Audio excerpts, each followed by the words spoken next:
We are in a hinge point is what we're in right now. Donald Trump absolutely has a role as a prophet to the MAGA movement. But here's the thing. And when we're talking about this politics, we also have to understand that Donald Trump is not cooking up these ideas. You know, he's not working late into the night creating Project 2025. You know, this is created by a bunch of right-wing billionaire donors who want to destroy democracy, who fund one think tank and institute after another in order to create all of these plans, all of these agendas. Here's the thing, though. They don't have control over MAGA. Trump does, right? He's up in front of it. He's the one that gives them the figurehead. My guest today is Jared Yates Sexton, a political analyst and author. His book, The Midnight Kingdom, examines how white supremacist lies, religious mythologies, and poisonous conspiracy theories built the modern world and threatened to plunge us into an authoritarian nightmare. Jared, what a way to start the morning. Welcome. You know, I always love it whenever we have to talk about this stuff. Like, I want to be in a good mood. I want to have a good time. Meanwhile, we have to talk about all this nonsense. I have been dying to talk to you in particular because we've had a host of experts on the show talking about Christian nationalism. You are the first to talk about America itself as a pseudo-religion, and it's a fascinating concept. And the more I've thought about it, the more my own experience growing up validates it. Basically, in their mythologizing of America, conservatives have built their own golden calf. Is that more or less your thesis? Yeah, and it's really disturbing when you start actually dismantling what has happened here. You know, I've been trying to understand over the last few years. I sort of got thrown into the deep end of the pool during the Trump years, trying to understand exactly how we had arrived there, and I needed to sort of update, you know, my conventional understanding of history. And what I eventually came around to was that America, because, you know, it's had hegemonic control since World War II, and particularly since the fall of the Soviet Union, it sort of controls the gravity of reality. The story of America is what sort of holds everything together, which is one of the reasons we're having some of the problems that we're having right now. But basically, America has been imbued with a mythological energy. The idea that conservatives, right-wing people, and even some people who don't even realize it have sort of come to believe is that God or the universe has imbued America with the energy of all that is good. And as a result, anything that we do or whatever serves the purpose of whatever agenda, it's rationalized, right? We can hurt whoever we want. We can break whatever laws we want. We can do whatever we want. And it also, weirdly enough, for the individual, like a Christian nationalist or a right-wing extremist, it means that whatever they do is okay. They can hurt other people. They can legislate over other people's bodies. They can, you know, basically destroy democracy before our very eyes. And all of it has the sheen of some sort of mythological universal power. It's a really weird mindset, but it goes a really long way towards explaining what's going on. There's an apocalyptic element as well, which has always been part of the American version of Christianity, but it seems to be flaring these days. The eschatological conversation is dominant in churches these days. Trump is intimately tied into conversations about the end times. Where does this apocalyptic strain in American, especially modern evangelical Christianity in America come from? Well, I mean, it starts in Europe. You know, with everybody who ends up coming to America, they're absolutely terrified by what's going on around them. You know, there's a ton of religious tumult. They have to leave, basically, in order to practice their own religion and save themselves. Then all of a sudden they end up in America. And that is an apocalyptic wilderness to these people. You know what I mean? Like behind every corner, it's not just indigenous people, it's Satan. It's literally the devil is in the forest coming for them. And what's weird about that is it continues as we move west. Right? The entire time, every foot that we move west, like it's again, the devil is in the wilderness. We're facing like basic extinction unless we do whatever we need to do. That mindset, manifest destiny, if you want to call it that, this American exceptionalism, which is what it's turned into as we've started to sort of take over the world, so to speak. That apocalypticism, it absolutely energizes everything because, and this is again what's happening with white Americans, what's happening in MAGA, what's happening with Christian nationalism. It basically says to people, win at all costs. Because if you don't win, you're done, right? Like if you literally sat down with a lot of right-wing Americans in this country, they believe that if they don't overthrow an election or overthrow the government, that they're going to be sent to camps. They literally believe their guns are going to be taken away. Their families are going to be split up. Their kids are going to be indoctrinated. That fear-mongering is at the heart of all right-wing media, all right-wing politics. It fuels this irrational fear. And so what actually happens is that right-wing white Americans, more or less, are living in a fear state. And they believe at any moment that they could die, they could be abused, they could be destroyed. That apocalyptic horizon is always over in the corner. So anything they do, again, is rationalized. And who's the devil today? Because there's no more wilderness. Oh, it's everybody. Well, that's the amazing thing is the more that I look at it, the more that I think about how essential the war on terror was in all of this, right? And if you remember after 9/11, your neighbors could be part of Al-Qaeda, right? Like there might be terrorist sects inside of your small rural town. They might be coming after the water tower, Like that idea has sort of continually churned. It started with communism. It started with and then you move into the idea that Japanese Americans might turn against us. And there's always this internal threat. And eventually what happens is it sort of eats the country from the inside out. So now it's not just the devil. It's not the devil coming in and possessing people's souls. It's agents of the devil. This is why we're dealing with satanic cabals. This is why the QAnon conspiracy theory is there. You're not having a political battle. Right? You're not deciding what should be funded. You're not deciding where money should go, what direction we should go in. What you're doing is you're fighting an apocalyptic battle. You're literally fighting a war against Satan. And these people are satanic, which is why people like Alex Jones and the people who are now borrowing his rhetoric, they are always talking about satanic evil, because that means, again, you can do whatever you want as long as, you're saving yourself and the people you love.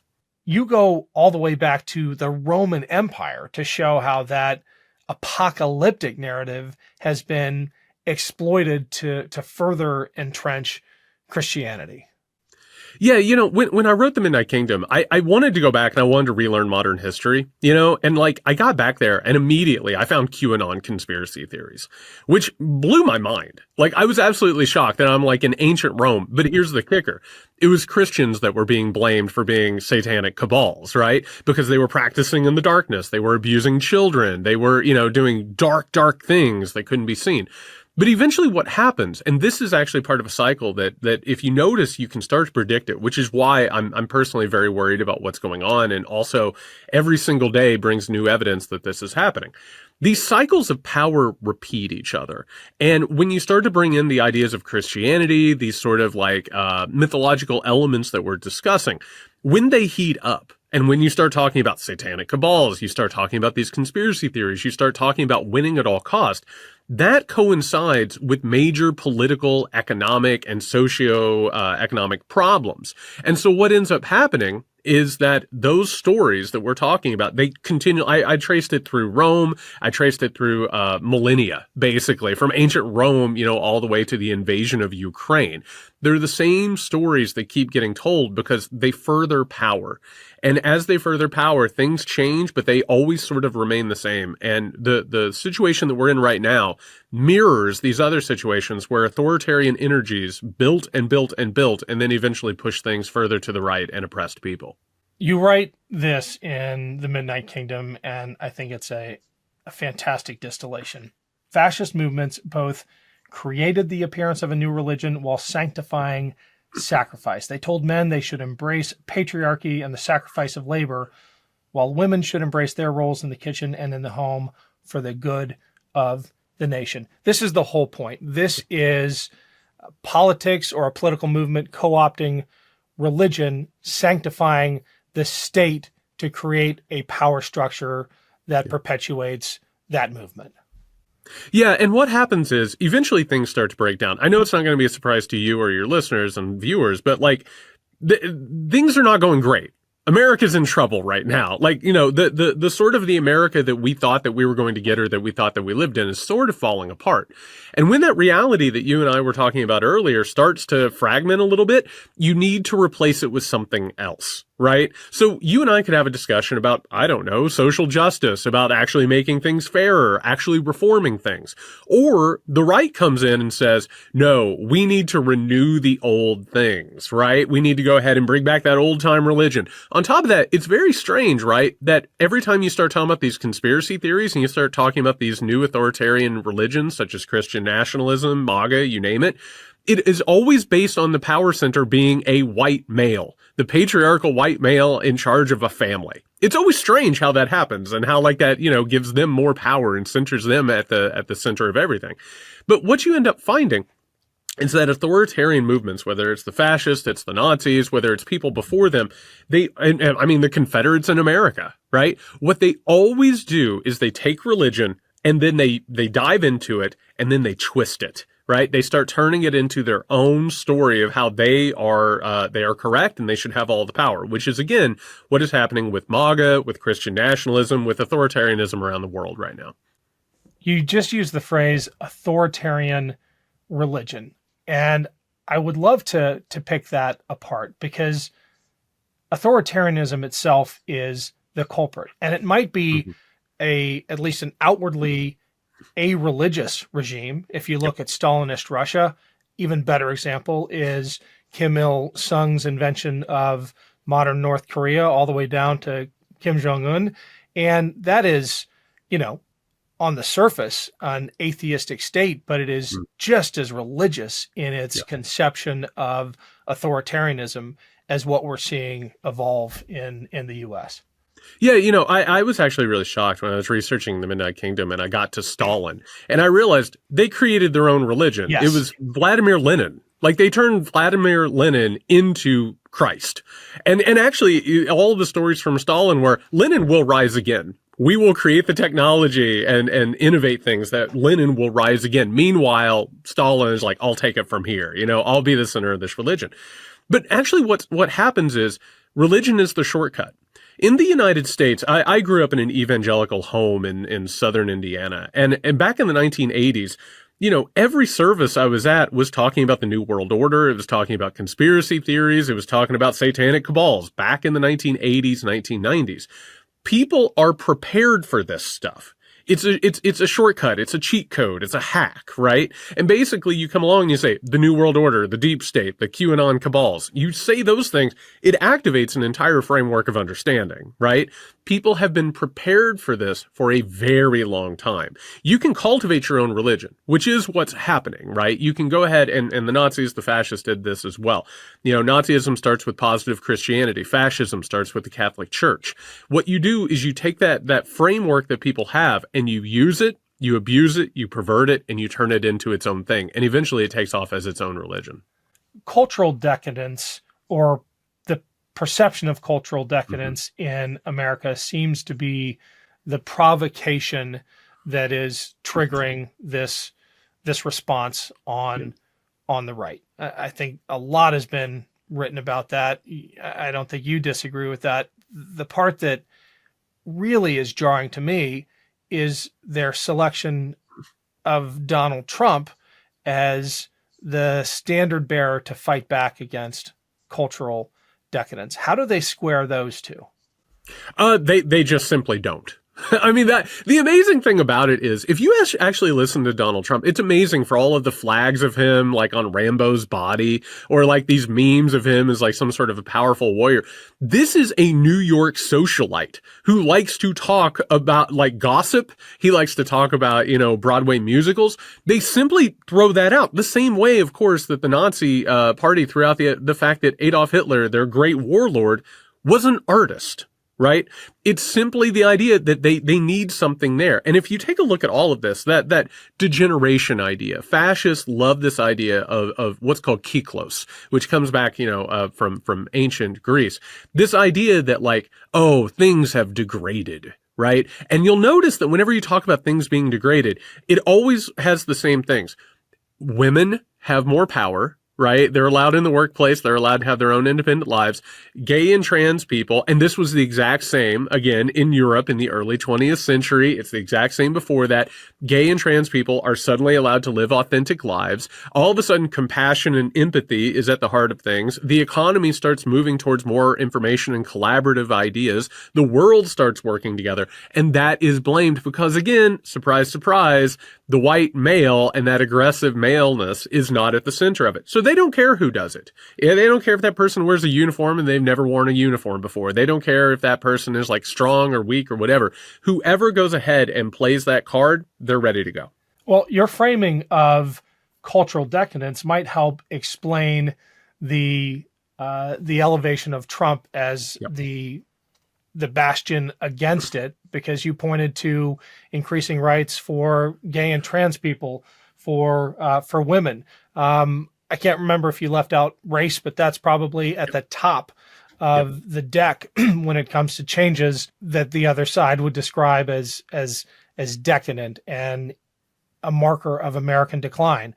And on every count, Trump is a champion for 50s or 60s vision of America, which puts women back in the kitchen and puts minorities in their place and ignores or persecutes gay and trans people. Maybe he is the standard bearer that actually isn't hypocritical in his approach. Yeah, and that's what matters at the end of the day. And I'm glad you brought up the 1950s because, you know, whenever, like in conventional history, whether it's like CNN or Time Life or whatever it is, you look at the 1950s, it's always sort of like the nuclear family in the suburbs and everything's great. Like nobody's fighting, nobody's doing whatever. Meanwhile, just out of frame are people of color who are, you know, just absolutely being held down. Over here are women who are living lives where they're being oppressed. And over here are gay and trans people who can't live their lives, right? They want to go back to that. It is very much a thing where they believe, make America great again. They never say it explicitly. They want to go back to the time where that sort of ecosystem was in place, right? Before civil rights, before the social revolutions of the 60s and 70s, quote unquote, upset everything. They want to get back there at any cost. And Donald Trump is a great avatar for that because what he tells them is that their desire for that isn't wrong. This is the amazing truth of Donald Trump. This is what does it. The reason why he was able to gain power wasn't because he asked for more from people. He asked less from people. He said, you don't have to be a good person. You don't have to, you know, interrogate your privilege. You don't have to interrogate why you feel bad things. Those people who tell you those are bad things, they're wrong. You're actually a realist. And it's not just that Donald Trump is telling them they're not wrong. He's telling them they are righteous for wanting to return to the 50s, to that era where you had racial hierarchies, where you had very clearly defined roles. He has fed the religious fervor that upholds that.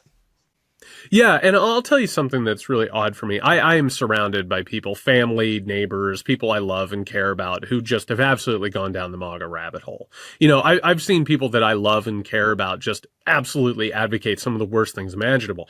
But I'll tell you something else. They did it before Trump. It was quieter. And they did it behind closed doors, and they did it with hushed tones. They didn't say it in public. They didn't rally around it. They didn't make it their political identity. What Trump did was he threw open that door. And not only did he make it acceptable for them to have a political identity to do this, he also, and this is a key thing a lot of people miss, he made it their consumer identity. He made it a thing where they could express their fantasy selves. This is why you go around all the time now and you see, you know, grown-ass men wearing shirts that say, come and take my gun, or you better be ready for a fight if you're coming for my gun. They've got it all over their trucks, their big giant trucks that they're buying to express their fantasy selves. What he has done is he has given people a fantasy identity that can work against what they're afraid of, which is this. They feel powerless. And because they feel powerless, they need an expression that says, I'm very powerful. I'm a warrior and I'm fighting on the front lines. And meanwhile, all they have to do is give their money, you know, to Trump and people like him. Oh, it's entirely about compensating. Yes. When a political movement like MAGA becomes quasi-religious, how important is the profit to sustaining that? How important is Trump himself? Because I'm very conflicted on this. You go through history and you see examples of movements led by someone who dies or disappears in other ways, and the movement fades. In other cases, the movement exists independent of its provocateur. What are we experiencing? We are in a hinge point is what we're in right now. Donald Trump absolutely has a role as a prophet to the MAGA movement. But here's the thing, and when we're talking about this politics, we also have to understand that Donald Trump is not cooking up these ideas. You know, he's not working late into the night creating Project 2025. You know, this is created by a bunch of right-wing billionaire donors who want to destroy democracy, who fund one think tank and institute after another in order to create all of these plans, all of these agendas. Here's the thing, though. They don't have control over MAGA. Trump does, right? He's up in front of it. He's the one that gives them the figurehead. We don't know what's going to happen. There basically was an attempt to transplant the MAGA movement over to Ron DeSantis. Guess what? Ron DeSantis has all of the charisma as a bag of fingernails, right? Like, this guy couldn't do it. And this is why he started off his campaign with over $250 million and burnt through all of it. They don't know who can do what Trump does. That doesn't mean that somebody can't. That doesn't mean that somebody won't take the torch and run with it. I'm telling you right now, they are reverse engineering this thing with all of their might. They're trying to find somebody besides Donald Trump to lead this thing. But right now, he's got complete control over it as of right now. Do you think he's the kind of singular figure that it'll be hard to find a replacement for? I mean, I haven't encountered anything like him in the American political tradition. Part of that is that he's such a rare personality, that narcissistic, that psychopathic. It is difficult for people like that to rise as high as Donald Trump has. It was just kind of a perfect storm of family, money, and geography and other forces that propelled him. Celebrity. Can that be replicated? I don't know. I always hesitate to say this because there's one element of it that really frightens me. And actually, with the GOP primary kind of coming into view the way that it is, I'm getting really worried because the one missing element from the Trump storm is starting to lock into place. That's American militarism. That is somebody who can appeal to, you know, sort of America's military history and identity. Trump can't. You know, he dodged Vietnam. He has no respect for the military whatsoever. He's actually kind of afraid to use the military. It's weird, actually, his relationship with it. If they can find somebody who is as shameless as Donald Trump, which good luck with that. Good luck trying to find somebody who lacks basic human shame. I mean, his superpower all along, we know this, is that he didn't respect any of the institutions and he exposed them as brittle or non-existent, right? So he has sort of laid out the trail simply by like just running every way and messing things up. I think there are people out there who could do this. I think there are people who could take the helm of it, but it would take somebody, like you said, there is a weird recipe here that sort of has to be followed. But if you start locking in those other elements of it, including militarism, I really shudder to think about where that could go. It sounds almost like you're teeing up Mike Flynn to carry this torch. Did I misread that? You know, Mike Flynn, I think, has played a role particularly within the QAnon community. The other part of it, though, is I don't know if you've spent much time like watching Mike Flynn. Mike Flynn is really off-putting. You know, he's no Ron DeSantis, but there is something very strange about him that like it just doesn't sort of hit. You know, unfortunately, because of what I do and the research I do, I've watched way too many Mike Flynn speeches, and they are abysmal. I'll just say that. You know, like you said with Donald Trump, it needs some type of a showbiz factor. Because that's another part of this MAGA movement. These people want to be entertained by it. They want the cruelty to be fun, right? They want to engage in ritual abuse that makes them feel better about who they are and what they're going through. I don't know if it's Flynn. I know Flynn wants to be that guy. I mean, he's definitely made a decent amount of money and built enough clout off of it. But yeah, there's something very weird about Mike Flynn.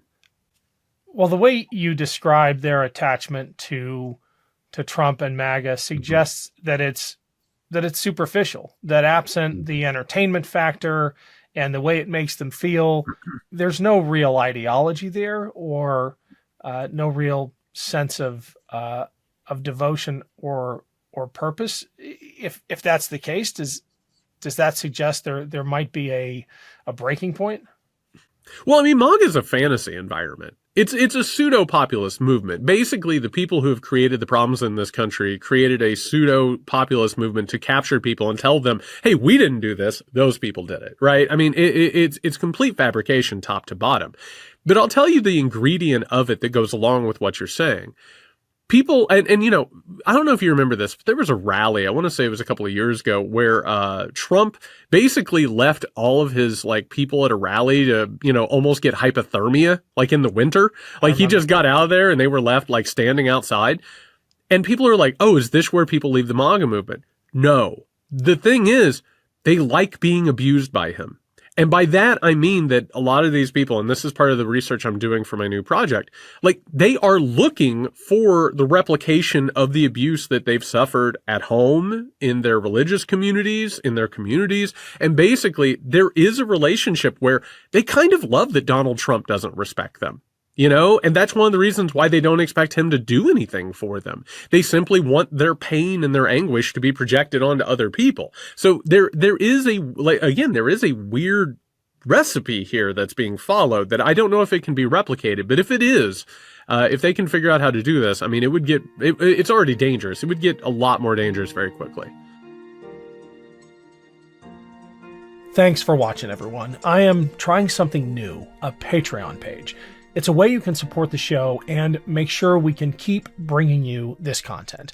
My hope is that we can continue to limit the amount of ads we run here, and that we can also build a community around this effort to fight back against extremists and their enablers. Subscribers to the Patreon page will have access to exclusive and ad-free content and also early releases.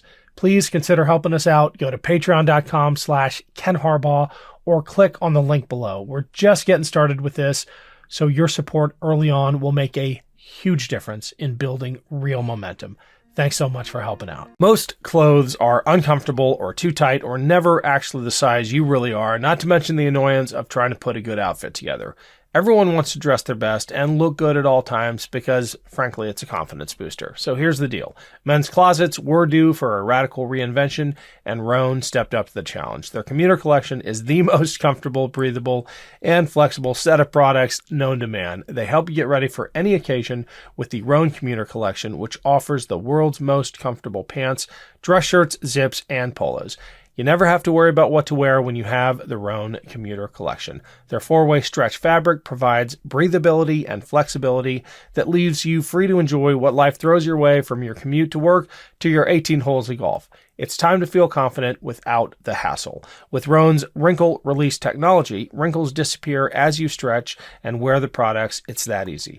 With Gold Fusion anti-odor technology, you'll be smelling fresh and clean all day long. And on top of that, Rhone is 100% machine washable, so you can ditch the dry cleaner altogether. I absolutely love Rhone. It's comfortable yet professional and has truly become my favorite clothing brand. We're on the move a lot, whether it's jumping from meeting to meeting or catching a flight or an important dinner. The Rhone Commuter Collection has never let me down. The versatility and overall comfort of the collection is undefeated. Even after I wear it all day, I still feel super fresh because of that Gold Fusion anti-odor technology. The Commuter Collection can get you through any workday and straight into whatever comes next. Head to Rhone.com/boats and use promo code BOATS to save 20% off your entire order. That's 20% off your entire order when you head to RHONE.com/boats and use code BOATS. It's time to find your corner office comfort. Well, there certainly are powerful forces, which you've alluded to, that are trying to figure out how to pass the torch. You mentioned Project 2025.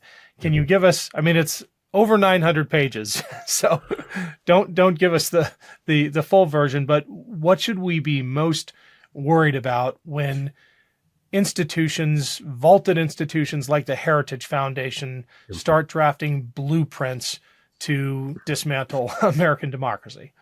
Well, I'll just go ahead and say with a little bit of history that these presidential agendas, they started with Ronald Reagan. Basically, Ronald Reagan got inaugurated and he walked off the platform and he was handed a Heritage Foundation document that told him how to run the government. And do you know what he did? He did it. He absolutely did it to a T. I think he carried out 70 to 80% of the agenda, and it changed America.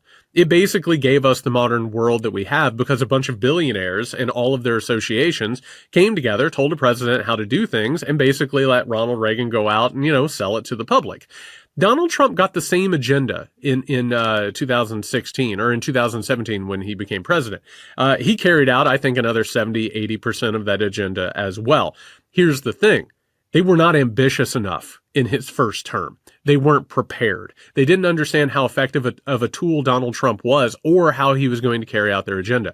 This is the fantasy of a group of billionaires and millionaires who have funded every Republican campaign and, by the way, have created most of the conspiracy theories and most of the legislative agendas that you and I and every other American has suffered from. They've taken over the judiciary. They're rolling back rights. Listen, they want children working across the country in factories and slaughterhouses. Like, these people understand what it is that they want. They're very motivated. And this Project 2025, it's their moonshot. They understand that getting Donald Trump, and by the way, if any other Republican gets elected, they're handing it to them as well. Nikki Haley would get this, right? Like, this agenda is basically like, it's checkmate is what it is. And if it's allowed to go through, and if one of these people gets elected and this agenda doesn't get opposed and somehow or another put in place, it's going to be a really bad situation. Do they understand that that agenda is wildly unpopular with the American public? Yep. And if they do understand that, do they care? No, they do not. And they do understand it's wildly unpopular. Everything that they do, I think our media does us a disservice. The media basically tries to tell us that the Republican-Democratic split is like 45% with like 10% independents in between. It's not. The Republican Party is wildly, historically unpopular. The only reason that they're still a national party is because this country's institutions were designed to reward minoritarian, white, and wealthy power. The Senate, the Electoral College, the judicial system, you name it. So they do understand that, which is why they create all these conspiracy theories. For instance, I always try and explain this to people. This gay and trans CRT stuff, kindergartners using kitty litter boxes, all that stuff, that didn't happen organically. It was designed in boardrooms and think tanks in Washington, D.C. It was, rolled out like franchises throughout the country in order to defund public schools, in order to privatize public education. Those ideas on their face are not just unpopular. They're only held by about 10% of the population, the people who are millionaires and billionaires, right? People want their children to get better educations, but they give it the cover, which is why Donald Trump is out there talking about poisoning the blood, why we're talking about CRT, why we're talking about gay and trans people. All of that stuff is a cover story that keeps us from talking about what's actually being discussed and what's actually being rolled out. You brought up the assaults on public education, the imposition of a certain vision of morality on public institutions. I would love your reaction to this video of a student taking on Bridget Zigler. We've done a couple of pieces on this crazy story of one of the founders of Moms for Liberty, Bridget Zigler, her husband, head of the Florida GOP, and this salacious scandal that they've been caught up in after years of preaching to other people how they should behave in their own bedrooms. I'm going to share screen and play this and would love your reaction. Bridget Zigler, you do not deserve to be on the Sarasota County School Board, but you do not deserve to be removed from it for having a threesome. That defeats the lesson we've been trying to teach you, which is that a politician's job is to serve their community, not to police personal lives. So, to be extra clear, Bridget, you deserve to be fired from your job because you are terrible at your job, not because you had sex with a woman. On this board, you have spent public funds that could have been used to increase teacher pay, to change our district lines for political gain, remove books from schools, target trans and queer children, erase Black history, and elevate your political career, all while sending your children to private schools because you do not believe in the public school system that you've been leading. My question is, why doesn't an elected official using our money to harm our students and our teachers for her gain seem to matter as much to us as her having a threesome does. I don't know about you, but young people give me hope. Oh, they do as well. I spent over a decade as a college professor, and every single day outside of being frustrated, by certain administrative problems, which we don't need to talk about, I was inspired by them constantly. I love what happened there. I love that this student went ahead and made sure not to shame the person for their hypocrisy, but to go ahead and point out why the actual problem is. And what happens here? And this is important because we got really, really focused for many years. I call it the Daily Show effect. We got very focused for many years in always pointing out the hypocrisy of the Republican Party, right? And conservatives. Like, look what you said today, look what you did tomorrow. They don't care about that. They actually don't, because that hypocrisy, it only points out something, which is these principles are never real. They're not actual principles. They're weapons. The Republicans run up deficits. They're not actual fiscal conservatives. They're not social conservatives. Lauren Boebert could not be reached for comment on this.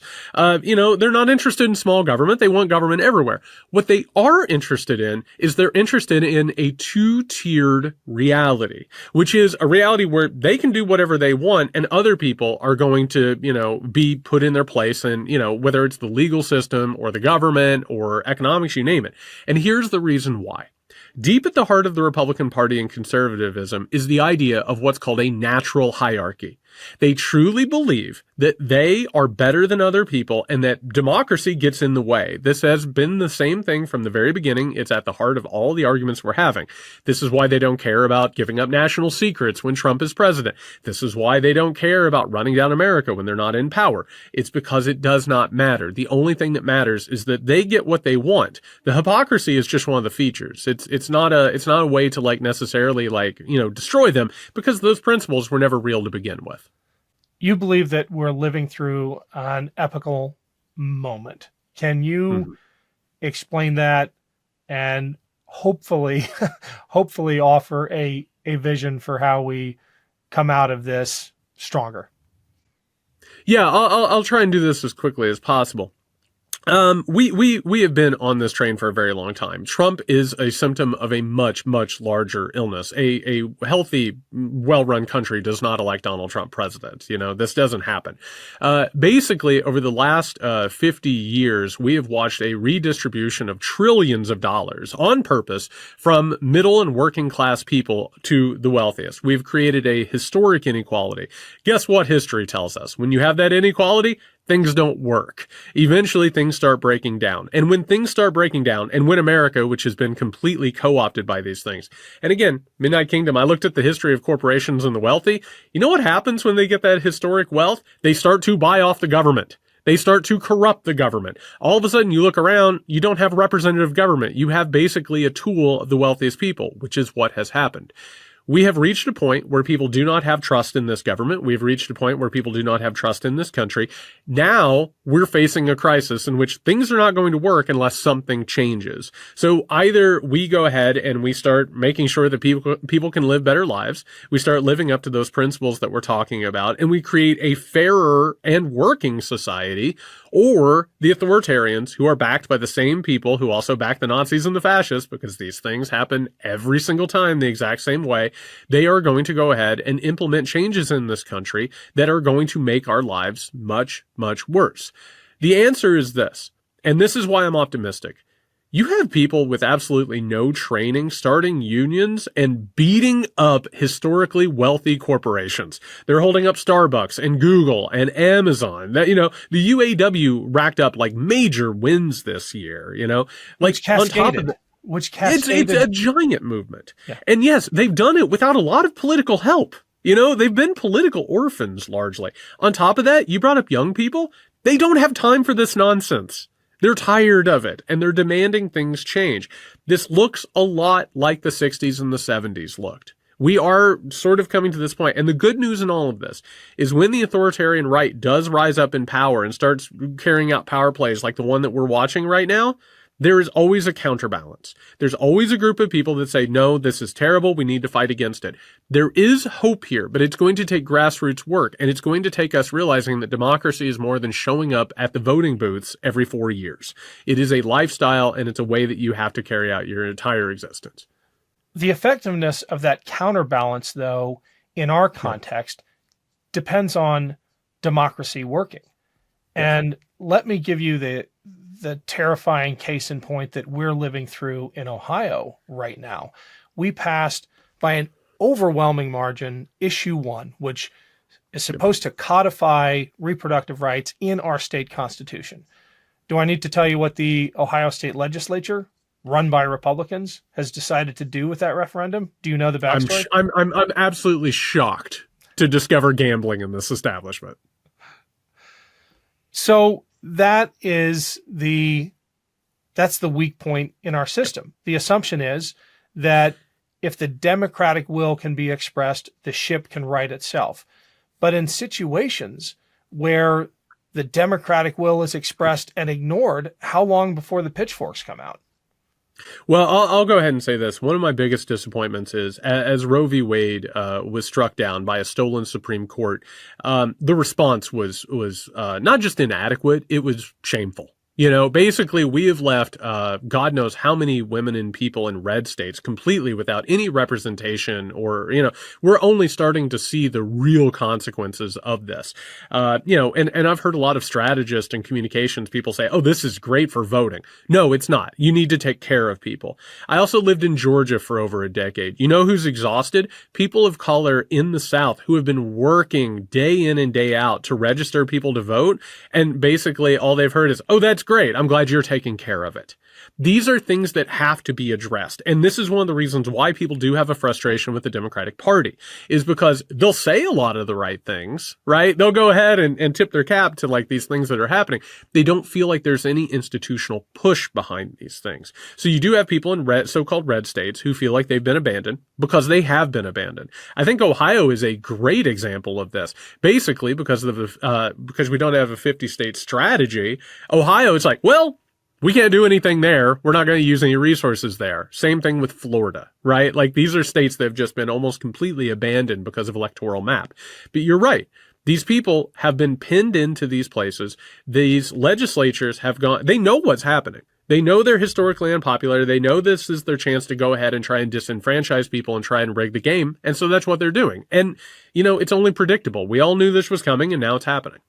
Can you talk about this sentiment you sometimes hear expressed from the left, in particular elite communities on the left, who say that those red states deserve what they're getting? There's even, you know, the occasional opinion that we should just let them secede. And every time I hear that, I mean, I understand the political argument, but I think about the people in those states who are fighting for their communities, who are fighting for their families. I went to high school in Alabama, and writing off a state because it is so thoroughly gerrymandered and voter suppression has reached its highest art form, writing that off because it's politically inconvenient just frustrates the heck out of me. Yeah, I'm gonna be really frank about this. It pisses me off.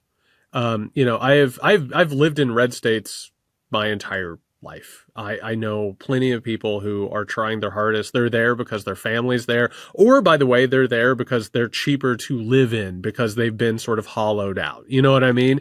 There are millions of good people who are fighting the good fight, and they deserve your loyalty and respect and empathy. This idea of just let them secede, or we don't need them anyway, let them starve or whatever, that mindset is one of our biggest problems that's happening in our politics. We have gotten the Electoral College in our mind. We have basically said, oh, those people deserve what they get. Meanwhile, you're not looking at like how many people are voting against this and working against this. We need to rediscover, and this is one of the bigger problems of the last 50 years, we need to rediscover that we are interconnected, that all of us depends on anybody. And listen, I am so frustrated with people who want to write off red states. I'm frustrated by people who tell, gay and trans people that they need to be quiet. You need to stop talking about CRT and social justice. If you sacrifice people to this machine, The machine doesn't stop. You cannot reckon with them. The only thing that you can do is put up a united front, and it is way, way past time that we put up a united front against this thing. I'm glad you talked about those groups within the Democratic coalition that are told to be quiet, that are marginalized even within that coalition, because my take is just the opposite. When so-called culture war issues rise to the top of our political priorities, we tend to win them, because it turns out most Americans don't like bullies. Yes. They are ashamed of their racist uncle, and they believe in general in fairness. As my wife often points out, just about every house in America has a gender neutral bathroom in it. I think when those so-called culture war issues become politically salient, we tend to win those wars. Yeah, so here's the great news in all of this. The Republican Party is genuinely upsetting. Like they lose all these elections because they're getting in people's faces and they're like, what about trans people? And people are like, good God, leave me alone. This is disgusting and weird. Thank God the Moms for Liberty put people off, because they're just in people's faces. You're right. Not only is it a viable electoral strategy, also we have a problem. And the problem is this: the coalition, or the supposed coalition that is opposing what we're talking about, this authoritarian right-wing movement, it's a very wide umbrella. It goes from the left, or the supposed left, what exists of it anymore, all the way over to never Trump Republicans that I need to remind people are the people who ran the Republican Party that became Trump's Republican Party, right? Who are trying to make the Democratic Party more like the old Republican Party. So what is happening in all this is that moderates and centrists, they don't really want to change anything. They'll put up a Black Lives Matter sign on their lawn, they'll post something that is supposedly, going to show them as a good, thoughtful person. Meanwhile, they don't want critiques of anything that is actually going to make them uncomfortable or possibly, upset the privilege and the affluence that they have. This is a major problem that we have in our media. This is a major problem that we have in our political class, which is we need to understand, and this isn't a comfortable thing to say, and I really don't like saying it, and just people need to understand it.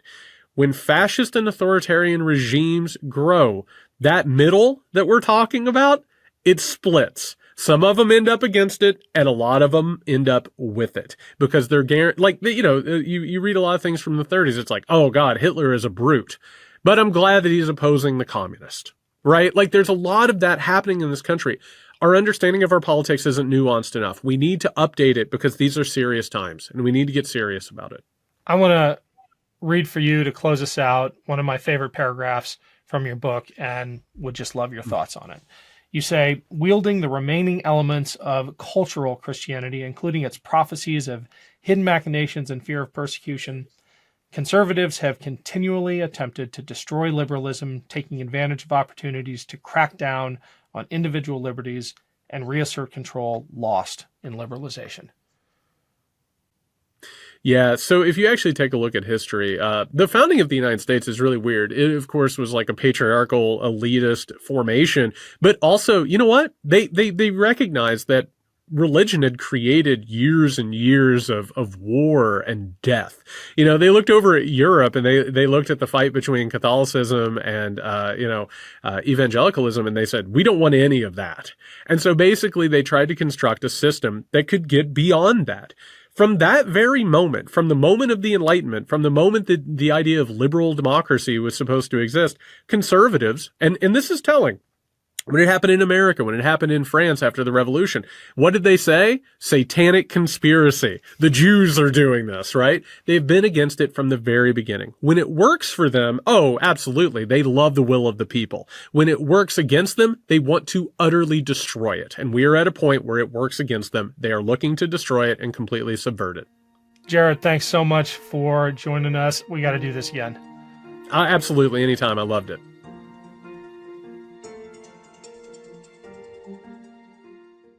Thanks so much for watching. We're only a few subscribers short of 2 million subs. Please subscribe right now to the MeidasTouch YouTube channel for free and help us grow this unapologetically pro-democracy network.